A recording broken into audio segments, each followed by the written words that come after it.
Sundog dali. Anak umalingaw-ngaw ang pangalang Jacqueline Jose sa mundo ng showbiz. Sige, sundog dali. Una niya ang galing sa pag-arte. Pero dahil sa pag-ibig, siya ay nagdalang tao at biglang naging isang ina.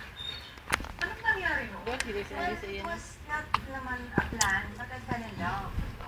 And I was 27 when I got pregnant. In-enjoy ko muna yung aking pagiging singlehood. Ng bonggang-bongga. Bukod sa pagiging nanay, kailangan din gampanan ni Jacqueline ang papel ng pagiging ama sa anak niyang si Andy.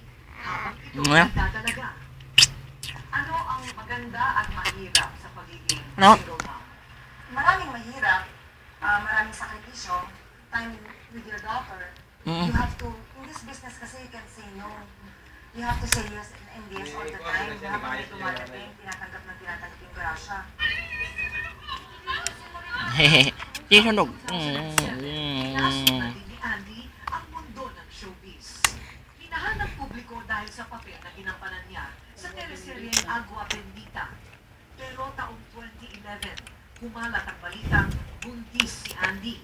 Bagay na pinatotohanan ng kanyang ina na si Jacqueline. Sige. We will love the baby. Nobyembre ng taong din yun, isinilang ni Andy ang kanyang anak, si Adriana Gabrieli Gok.